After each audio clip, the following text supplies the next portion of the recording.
si mommy Bing, what are the things na good things or yung mga parang natuwa ka na ginawa niya sa'yo that you actually, that helped you to become a better mom today? Madami. Kasi my mom, single parent siya eh. She really raised us alone in terms of everyday needs. Ang everyday needs naman, hindi lang yung food mo, yung mga ganyan, diba? Pero yung love, yung nurturing, yung reminders. So yung mom ko, ang dami niyang tinuro sa akin, especially as a girl. Kailangan natin ng present na mom. Sobrang importante nun kasi we go through a lot of changes. Diba, growing up. At saka tayo, babae tayo eh. May mga physical attributes tayo na kailangan nating alagaan. So, ang daming tinuro sa akin ng mami ko, take care of your body is number 1. Diba? Be aware of how you carry yourself. And then, hygiene. Sobrang importante nun, hygiene.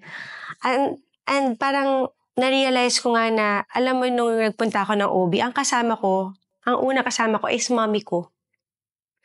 Pero ang daming mga young girls ngayon that they would rather go online to research whatever it is that is happening to them. Or they would rather listen to mga social media influencers of how for advice. Or they go with their friends.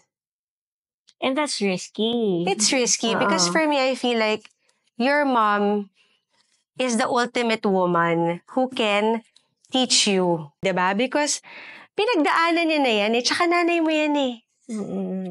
Diba? Every daughter should be comfortable with their mothers, and every mothers should also guide their daughters on how to carry themselves, how to take care of their bodies, teach them about hygiene, how to clean yourself. Diba?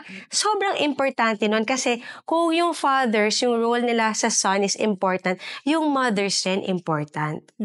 Diba? Young girls are more comfortable talking to their friends more than their mothers. But why? I think alam natin yung sagot. Because kasi tayo, we are blessed to have moms who we really look up to. And may sound judgment, mahal tayo. But of course, some people do not have that kind of relationship with their moms. So, it's sad that they have to look elsewhere for advice, for help, for comfort, diba? So we just, siguro sana kung may makanood nito, kahit isang tao lang, diba? Na the roles of moms, hindi lang siya hindi siya natatapos sa pag-college, diba? You are actually raising human beings. So magiging moms din in the future. Tsaka pag nanganak ka, sino bang kasama mo? Eh di mami mo rin.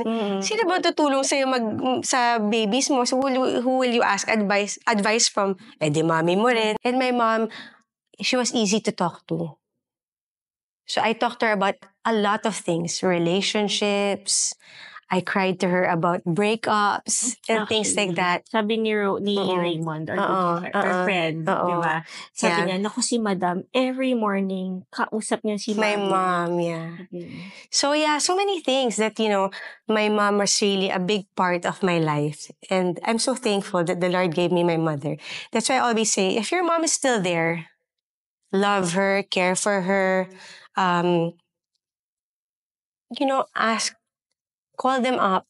And if you have a difficult relationship with your mom, you try and mend things the best way you can. Because, you don't want to have things to look back and say, sayang, sana, ganyan.